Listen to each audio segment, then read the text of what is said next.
It started to happen gradually. I would walk into a room and say something, and no one would notice. I would say, "Turn the TV down, please," and nothing would happen. So I would get louder. "Turn the TV down, please." Finally, I would have to go over and turn the TV down myself. And then I started to notice it elsewhere. My husband and I had been at a party for about 3 hours, and I was ready to go. I looked over, and he was talking to a friend from work, and I walked over, and he kept right on talking. He didn't even turn toward me. That's when I started to put it together. He can't see me. I'm invisible. I'm invisible. Then I started to notice it more and more. I would walk my son to school, and his teacher would say, "Jake, who's that with you?" And my son would say, "Nobody." Granted, he's just 5, but nobody? One night, a group of us gathered, and we were celebrating the return of a friend from England. Janice had just taken this fabulous trip, and she was going on and on about the hotel she stayed in. And I was sitting there looking around at the other women at the table. I'd put my makeup on in the car on the way there. I had on an old dress because it was the only thing clean, and I had my unwashed hair pulled up in a banana clip, and I was feeling pretty darn pathetic. And then Janice turned to me, and she said, "I brought you this."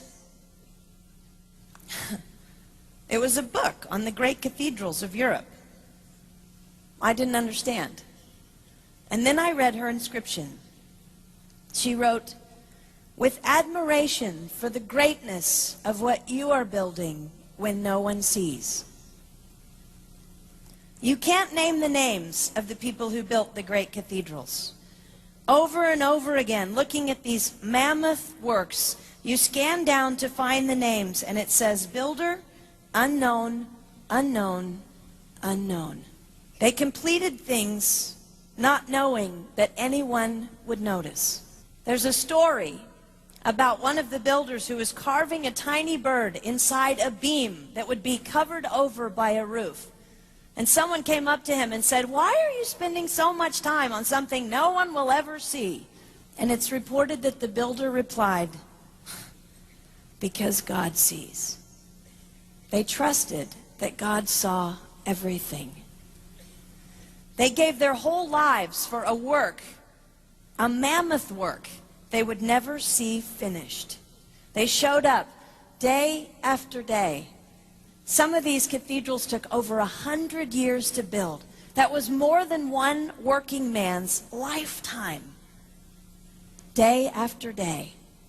And they made personal sacrifices for no credit. Showing up at a job they would never see finished, for a building their name would never be on. One writer even goes so far as to say no great cathedrals will ever be built again because so few people are willing to sacrifice to that degree. I closed the book, and it was as if I heard God say, "I see you. You are not invisible to me. No sacrifice is too small for me to notice. I see every cupcake baked, every sequin sewn on, and I smile over every one. I see every tear of disappointment when things don't go the way you want them to go. But remember, you are building a great cathedral.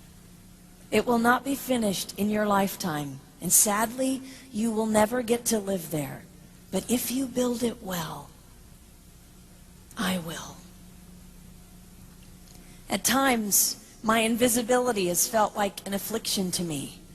But it is not a disease that is erasing my life.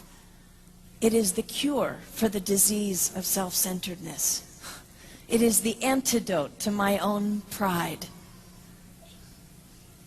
It's okay that they don't see. It's okay that they don't know. I don't want my son to tell the friend he's bringing home from college, "You're not going to believe what my mom does. She gets up at 4 in the morning and she bakes pies and hand bastes a turkey and she presses all the linens." Even if I do all those things, I don't want him to say that. I want him to want to come home. And secondly, I want him to say to his friend, you're going to love it there. It's okay that they don't see. We don't work for them. We work for him. We sacrifice for him.